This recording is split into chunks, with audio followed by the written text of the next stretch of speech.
Assalamualaikum warahmatullahi wabarakatuh. Berikut adalah kuliah saya. Apabila ada pertanyaan, langsung saja di kolom komentar. Terima kasih.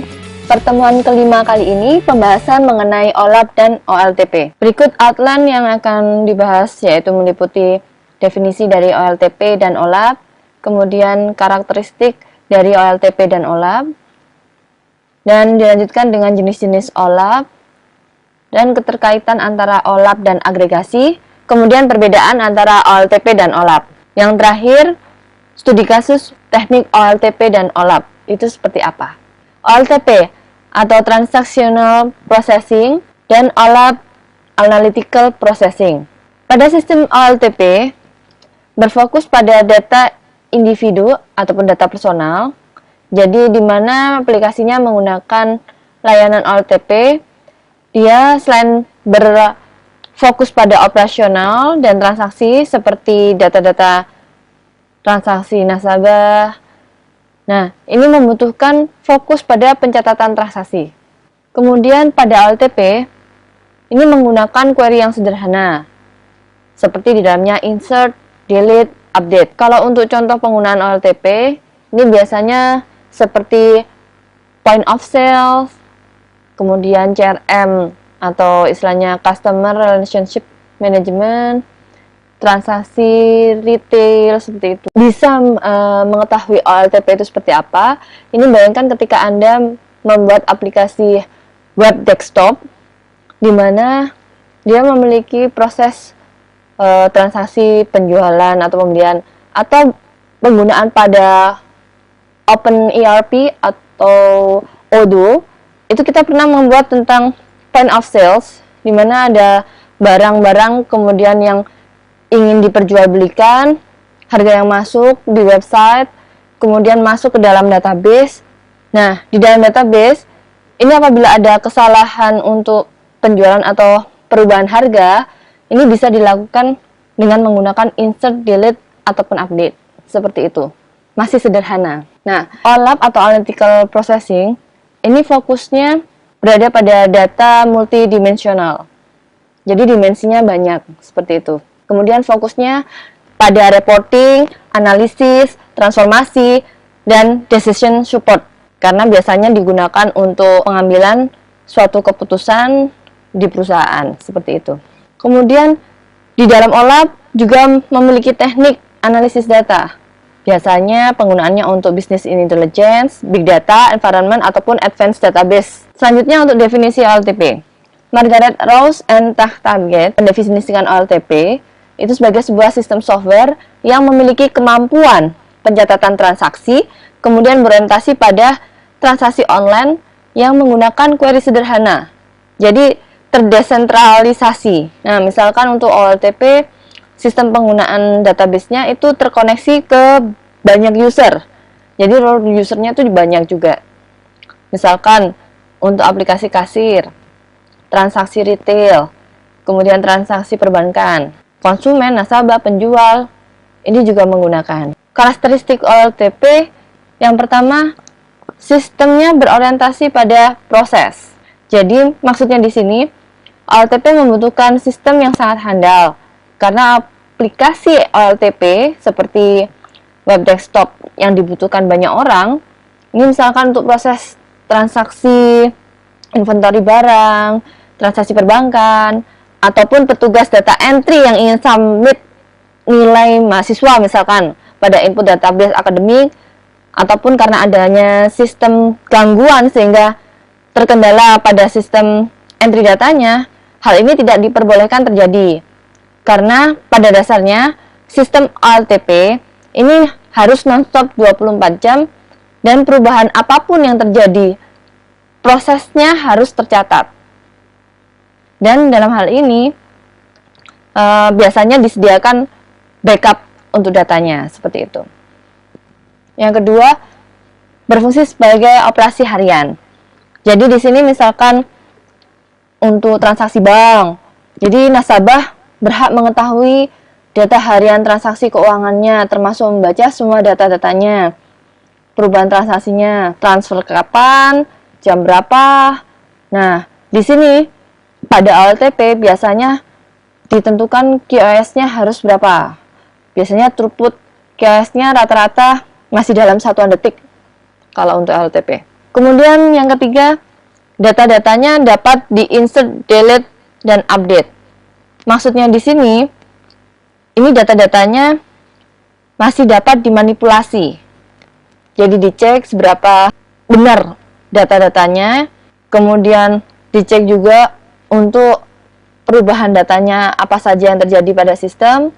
Nah, sistem OLTP data-datanya tidak tetap. Untuk definisi OLAP, OLAP merupakan pendekatan dari bisnis intelijen di mana menyediakan analisa query secara cepat dalam bentuk multidimensi, di mana bisa berupa laporan analisis, pelaporan untuk penjualan, marketing, bisnis proses manajemen atau BPM, penganggaran budgeting, prediksi forecasting, ataupun laporan keuangan dan bidang yang lain sebagainya. Menurut PC Media, model multidimensi yang mengizinkan query analisis yang kompleks dengan kecepatan eksekusi yang tinggi ini didefinisikan sebagai OLAP. Konsep OLAP sebenarnya mengadopsi kubus multidimensi karena terdapat banyak dimensi di dalamnya, dimensi data. Menurut Codet, OLAP sendiri termasuk terminologi teknologi yang menggunakan penglihatan multidimensi untuk mengelompokkan datanya, sehingga bisa menggunakan akses yang cepat terhadap informasi untuk keperluan analisa selanjutnya. Karakteristik OLAP yang pertama, OLAP berorientasi pada subjek, di mana di sini pada sistem OLAP, dia data dan informasi yang ditampilkan berdasarkan subjek tertentu.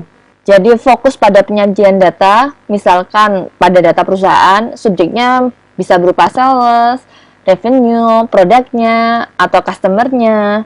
Jadi pada subjek-subjek tertentu. Untuk support data warehouse, dia juga berfungsi sebagai decision making strategist. Jadi di sini data dan informasinya pada sistem OLAP ini diperlukan untuk pengambilan keputusan, di mana pengambilan keputusan ini diperlukan biasanya untuk strategi perusahaan ke depannya, seperti itu. Yang ketiga, data-data pada OLAP bukan merupakan data-data yang dapat di-insert, delete, update. Karena data-data pada OLAP adalah data-data repository. Jadi berisi data-data repository saat ini dan masa lalu. Biasanya 1 tahun, 2 tahun, 3 tahun, bahkan tahun-tahun ke belakang. Biasanya berasal dari data-data OLTP. Jadi di sini karena datanya besar, OLAP membutuhkan dukungan arsitektur dari klien dan server.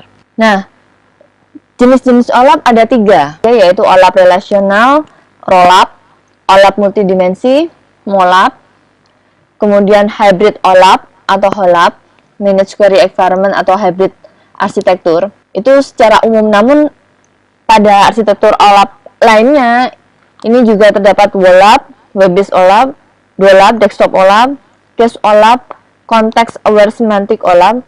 Biasanya untuk case OLAP ini digunakan untuk biomedical application. Namun pada pembahasan kali ini hanya dibahas untuk arsitektur OLAP yang umum saja, yaitu ROLAP, MOLAP, dan HOLAP. Pada ROLAP atau OLAP relational di database server, di mana biasanya berisi pengumpulan data-data source, baik itu flat file atau aplikasi-aplikasi database lainnya, atau aplikasi database dari OLTP, seperti itu. Nah, ini prosesnya ketika ada permintaan request analysis dari front-end tools atau user, maka otomatis ROLAP akan mengirimkan request permintaan query ke database server. Lalu dikirimkan kembali berupa reset data relational. Jadi di dalam ROLAP server, dia mengkonversi data relasional yang berasal dari database system ke data multidimensional. Kemudian untuk penyimpanan sementara dia menyediakan cache optional di sini. Baru mengirimkan hasil riset analisisnya ke front end user. Nah, ini prosesnya. Untuk kelebihan ROLAP sendiri, ini kelebihannya yang pertama tidak memiliki struktur penyimpanan data khusus, sehingga menggunakan struktur penyimpanan relasional yang standar. Kemudian menggunakan data terkini, yaitu data-datanya berasal dari data-data OLTP, data source-nya. Kemudian kekurangannya, biasanya hanya bisa mengakses satu RDBMS dan tidak ada integrasi data melalui beberapa database system. Yang kedua, konversi dari relasi flat file-nya ke data cubes di sini. Ini berbasis memori. Jadi sehingga kalau misalkan data relasionalnya sedikit, ini cepat. Namun kalau misalnya pada data relasionalnya banyak, otomatis dia memorinya melambat dan query-nya harus menggunakan query yang kompleks. Kadang kinerja buruk terjadi apabila sejumlah data besar ini diambil langsung dari RDBMS. Seperti itu. Untuk yang kedua, arsitektur OLAP multidimensi. Pertama, pada arsitektur MOLAP ini dilakukan langkah-langkah preproses, yaitu melakukan ekstraksi data dulu dari beberapa sumber data di database server ini. Kemudian disimpan sebagai data warehouse di sini. Jadi ada proses load data source, apabila ada request analisis dari user, kemudian dikirimkan ke database server, lalu database server meload data source-nya ke query data source, kemudian dibuatkan data warehouse-nya terlebih dahulu dengan menggunakan struktur penyimpanan yang khusus di sini di luar MOLAP server. Dan otomatis ketika ada request dari user untuk aplikasi analisisnya, maka dilakukan langkah untuk runtime. Jadi MOLAP server mengakses ke data cubes melalui struktur indeks penyimpanan khusus. Baru setelah itu menjalankan aplikasi analisis dan mengembalikan hasil result analisisnya ke user atau front end. Kelebihan MOLAP ataupun kekurangannya, ini yang pertama, struktur penyimpanan multidimensi khusus memberikan kinerja pengambilan data yang baik di sini karena struktur penyimpanannya multidimensi. Ketika dia ingin memperoleh data source, dia tinggal meloadkan data source kemudian mengirimkan ke tempat penyimpanan khusus. Nah, pada gudang data ini dia mengintegrasikan data cleaning proses dari beberapa sumber data. Jadi prosesnya di sini. Untuk kekurangan MOLAP sendiri, karena struktur penyimpanannya multidimensi, tidak fleksibel, jadi hanya mendukung satu aplikasi yang baik saja. Jadi di sini memerlukan administrator atau orang IT untuk memelihara perangkat dan data warehouse-nya. Yang ketiga, hybrid OLAP atau MQE. Hybrid OLAP atau MQE merupakan kombinasi di antara arsitektur rollup dan MOLAP sebenarnya. Karena penyimpanan datanya pada OLAP itu memiliki penyimpanan data sendiri, seperti pada MOLAP. Nah, adanya hybrid OLAP ini dikarenakan performa rollup yang tidak begitu baik karena adanya agregasi yang dilakukan secara berulang-ulang, sehingga apabila case-nya expired, performa rollup-nya menurun. Jadi ada keterbatasan storage juga pada sistem hybrid OLAP. Kalau misalkan menggunakan sistem penyimpanan kombinasi antara agregasi pada semua levelnya. Proses pada hybrid OLAP, pertama data source diambil ketika ada request permintaan analisis dari user atau front end, maka bisa diambil langsung dari RDBMS-nya ataupun diambil langsung dari MOLAP server. Kemudian untuk membangun struktur data berbasis memorinya, ini sesuai kebutuhan. Jadi ketika ada permintaan, maka akan dibangun sesuai kebutuhan. Kemudian baru dijalankan analisis aplikasinya itu dengan menggunakan data case-nya.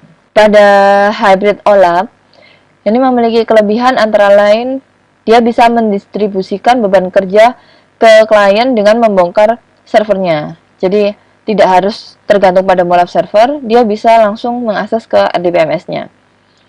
Dan yang kedua, dia bisa melakukan penyimpanan dalam dua jenis data, yaitu yang pertama, data relasional, yang kedua, data multidimensional. Untuk aplikasinya sendiri pada hybrid OLAP, ini sederhana untuk proses instalasinya dan mudah diimplementasikan. Namun, selain kelebihan, kekurangan pada OLAP antara lain yaitu pertama, dibutuhkan kemampuan SDM atau IT analysis yang jauh lebih baik karena dia dibutuhkan untuk kemampuan menganalisa data relasional, juga untuk menganalisa data multidimensional. Banyak data yang berlebihan yang tersimpan dalam sistem klien, ini juga bisa menyebabkan data cubes yang ditentukan oleh klien dan case-nya ini bisa menyebabkan data tidak konsisten. Selain itu, karena yang diimplementasikan juga banyak, untuk implementasi dalam sistemnya ini biayanya dibutuhkan biaya yang tidak sedikit. Keterkaitan antara OLAP dan agregasi. Hubungan antara OLAP dengan agregasi itu sebenarnya sangat erat pada proses analisis datanya, di mana agregasi ini adalah teknik untuk meringkas data, di mana data dan nilai tersebut digabungkan dari beberapa data yang ada dari data source dan kemudian dijadikan ke dalam sebuah data tunggal. Pada data warehouse sendiri terdapat 3 komponen, yaitu raw data, summary data, dan metadata. Pada raw data, di sini dia diperlukan data-data source yang akan dianalisa. Terus kemudian untuk yang summary data, di sini dari data-data source tersebut, dari sekian banyak data yang beraneka ragam, digabungkan datanya melalui proses ETL, kemudian extract, transform, dan load datanya, kemudian dikerubaikan dengan query SQL, dan pada proses ini telah dilakukan summary data. Jadi digabung-gabungkan datanya menjadi data tunggal yang kemudian nantinya akan dipakai untuk analisa data. Dan di sini juga pada proses data warehouse diperlukan metadata. Jadi metadata juga termasuk elemen terpenting dalam data warehouse karena dia berada dalam bentuk data, di mana dalam data tersebut terdapat informasi yang bisa berupa tabel, kolom, primary key, foreign key, ataupun alternative key, ataupun data-data digital lainnya yang dimana penerapannya lebih ke business intelligence. Ini untuk perbedaan antara OLTP dan OLAP-nya. Pada OLTP, user pengguna ini adalah IT profesional, sedangkan pada OLAP ini biasanya IT analyst yang memiliki pengetahuan yang tinggi, misalkan tentang data statistik, kemudian tentang database system, hingga machine learning. Jadi dibutuhkan benar-benar advanced database. Untuk fungsinya, OLTP biasanya hanya digunakan untuk data operasional harian. Sedangkan untuk OLAP, karena pengambilan keputusan, dia dibutuhkan untuk decision support strategy. Dilihat dari database desainnya, biasanya OLTP digambarkan berdasarkan application oriented. Jadi digambarkan proses ERD-nya atau Entity Relationship Diagram. Sedangkan pada OLAP, dia digambarkan berdasarkan subject oriented. Misalkan untuk topologi pemodelan data multidimensinya, Backstar, Snowflake, skema, dan lain sebagainya. Nah, pada data OLTP, biasanya dia berisi data saat itu, kemudian up to the detail, dan berisi file yang relasional, saling terhubung. Sedangkan pada OLAP, dia merupakan data historical, dan banyak dimensinya yang terintegrasi juga. Penggunaan OLTP sendiri dia repetitif, berulang-ulang. Sedangkan kalau pada OLAP penggunaannya ketika ada permintaan jadi tertentu, baru akan dilaksanakan penggunaan OLAP. Seperti itu. Untuk akses datanya, biasanya OLTP dia bisa akses read, write, index, hash pada primary key. Sedangkan OLAP, dia bisa mengakses banyak akses pada berbagai database, namun sebagian besar hanya akses read saja. Ditinjau dari penggunaan user pada OLTP itu ribuan, seperti website, desktop, kemudian aplikasi transaksi banking. Ini biasanya digunakan oleh ribuan user. Namun kalau OLAP ini hanya sekitar ratusan karena hanya orang-orang tertentu saja yang biasanya ingin menggunakan analisis datanya. Kalau pada database size, RTP biasanya berkisaran antara 100 MB sampai GB, sedangkan pada OLAP dia berkisar antara 100 GB sampai terabyte. Untuk metrik ukurannya, biasanya RTP tergantung pada throughput transaksinya. Sedangkan kalau OLAP, karena dia berbasis pada analisa data, dia tergantung pada throughput query-nya. Jadi, seberapa cepat query itu dilakukan, seperti itu. Nah, ini gambaran secara tidak langsung antara OLTP dan OLAP, yang sebenarnya dia adalah satu kesatuan alur. Jadi, di mana OLTP itu berbasis pada operasi, sehingga dia bisa menghasilkan bisnis strategi yang nantinya akan ke bisnis proses dan menjadi master data transaksi. Sedangkan kalau OLAP, dia berisi informasi datanya, jadi nilai value datanya yang diambil untuk memperoleh akses data mining atau penambangan data, kemudian analisa datanya, berapa produknya, berapa customernya, kemudian analisa data setahun berapa, kemudian bisa digunakan untuk proses decision making.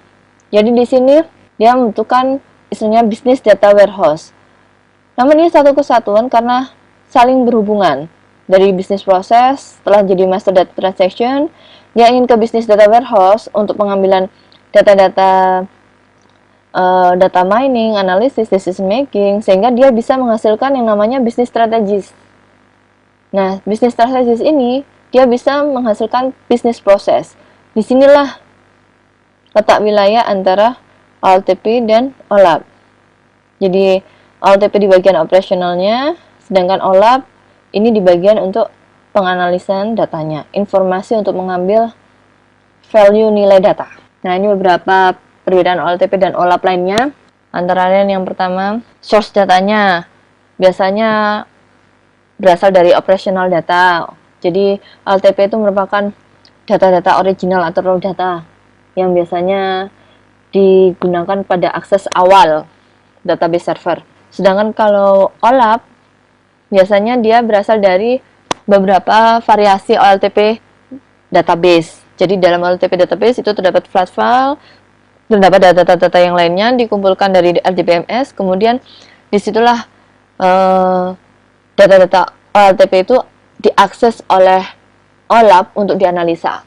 Ya, biasanya kalau untuk OLTP dia hanya untuk fungsinya kontrol sistem dan fundamental bisnis saja. Kalau misalkan untuk OLAP system, dia biasanya berfungsi untuk analisa planning ke depannya, kemudian apabila ada permasalahan, selalu bisa memikirkan untuk problem solving dari data-data tersebut yang ada. Baru kemudian diambil keputusan untuk strategi yang akan diambil seperti apa. Nah, pada query-nya, OLTP menggunakan query yang simple dan sederhana, karena biasanya hanya insert, delete. Sedangkan untuk OLAP, query-nya itu sangat kompleks, karena misalkan untuk customer, biasanya kalau kita bermain-main pada MySQL, Oracle, PostgreSQL, MongoDB, dan lain sebagainya, yang NoSQL ataupun itu hanya query yang digunakan simple. Namun kalau pada OLAP, karena data-datanya berasal dari variasi OLTP database, otomatis apabila ada tidak kesamaan tipe data, misalkan yang satu tertulis misalkan ini user premium, kemudian yang ini user kelas 1, user VVIP, oh ini user platinum.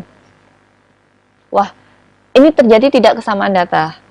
Nah, pada OLAP ini akan terjadi proses yang namanya ETL, extract, transform, and load. Load datanya kembali sehingga pada saat di load datanya itu datanya sudah melalui proses yang namanya proses cleaning, proses transformasi untuk penyamaan datanya. Jadi struktur datanya disamakan dulu. Itu mengambil dari beberapa database seperti itu. Dan beberapa data, misalkan ada data dari Excel, dari CSV. Nah, ini dikumpulkan dan diindekskan ke dalam satu indeks. Jadi terstruktur. Jadi ada proses agregasi juga. Jadi otomatis ini yang membuat OLAP system membutuhkan queries yang sangat kompleks. karena melibatkan agregasi, teknik agregasi. Kemudian untuk database desainnya, dia highly normalized dengan many table. Kalau OLAP system ini denormalized, di mana tabelnya lebih sedikit, karena dia terjadi pembuatan cube atau skema multidimensi.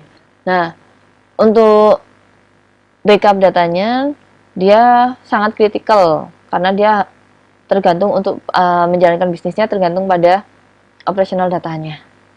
Kalau misalkan data warehouse, ini sama, tergantung proses reload OLTP datanya. Biasanya sih ada sistem recovery-nya juga, karena dia repository bentuknya. Contoh studi kasus pada OLTP. Kasus OLTP itu untuk pemesanan tiket reservasi. Jadi seorang manajer ingin tahu nih berapa hal mengenai report dari transaksi hari ini. Jadi dari pertanyaan, ada transaksi pemesanan tiket kah hari ini dari customer? Kemudian bagaimana laporan transaksi transfer dari customer? Kemudian apakah pembayaran dari customer sudah masuk dalam sistem? Coba dicek. Nah, seperti ini biasanya seorang manajer memikirkan transaksi data dari customer saat itu. Biasanya outputnya bisa dari data report, kemudian konfirmasi transaksi harian dari customer, kemudian bisa melihat nih manajernya untuk cek data hasil pembelian tiket ini di web desktop, seperti itu biasanya. Beda lagi untuk kasus studi pada OLAP. Biasanya karena dia analisa, ini contohnya untuk analisis barang laku atau tidak nih di pasar. Biasanya manajer akan menanyakan, berapa ya data transaksi per bulan hari ini ya?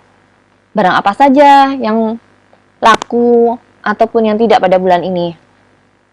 Kemudian data transaksi per 3 bulan, bagaimana ya saat ini ya? Apakah sudah ada perkembangan? Atau kita harus mengganti untuk barang-barang yang akan kita jual? Nah, di sini manajer akan bergerak cepat dan problem solving untuk permasalahan yang ada. Nah, misalkan untuk data transaksi per tahun, di sini ketika ada analisa data, otomatis, ketika di sini di pasar ini, pasar kota A, ternyata kebutuhan penduduknya lebih suka dengan breakfast roti, tidak dengan nasi. Jadi ada penurunan dalam tahun kemarin untuk pemesanan beras. Nah, otomatis di tahun berikutnya seorang manajer akan membatasi produksi di beras. Jadi dia akan memproduksi lebih banyak tepung. Nah, seperti itu untuk studi case OLAP. Jadi dibutuhkan untuk penganalisan data dan decision support systemnya. Nah, di sini tergantung dari beberapa dimensi. Ada dimensi barang dan produk. Misalkan produk A, B, C, di dalam pasar ada gula, beras, kemudian ada minyak, ada beberapa bahan pokok, misalkan seperti itu. Dan dihitung dari dimensi time-nya, baik dari hari, bulan, tahun. Kemudian ada dimensi lokasi, pasar kota A, atau pasar kota B, atau pasar kota C. Seperti itu. Hubungan OLTP, OLAP, dan data warehouse secara tidak langsung seperti ini. Jadi di sini, OLTP database ini merupakan data source, baik Excel dokumen, access database, kemudian text file. Kemudian dia akan dilutkan ke data warehouse. Jadi di sini ada pemrosesan akses data transaksi ke dalam database system menggunakan konsep OLTP, baru selanjutnya data tersebut dikopikan ke data warehouse, di mana terjadi proses query dan analisa data dan merubahnya di data warehouse ini menjadi data multidimensi agar bisa diakses oleh user-user setelahnya, misalkan untuk analisa datanya atau penambangan data untuk menambah knowledge dari nilai value data itu, dan digunakan untuk problem solving lah. Pada proses copy dari file-file atau flat file atau yang lainnya pada OLTP database, ini ketika desain langsung ke data warehouse, otomatis menggunakan proses yang namanya ETL. Jadi extract, transform, dan loading data. Jadi diekstraksi dulu data-datanya, kemudian dicek apakah ada kesesuaian tipe datanya ataukah masih beragam, kemudian disamakan dengan proses agregasi di sini, query datanya, baru setelah itu dijadikan tabel-tabel yang lebih simple, baru kemudian dikopikan ke dalam database warehouse atau diloadkan ke dalam database. Jadi harus melalui proses ETL. Apa itu ETL? Akan dibahas pada materi selanjutnya. Jadi kesimpulannya, untuk melakukan proses OLTP ataupun OLAP, otomatis dibutuhkan adanya data source terlebih dahulu yang ingin jadikan eksperimen. Nah, oleh karena itu tugas data harap dikumpulkan ya, sebelum kita lanjut ke arah Pentaho. Sekian dari saya, thank you. Baiklah, sekian dari saya. Wassalamualaikum warahmatullahi wabarakatuh.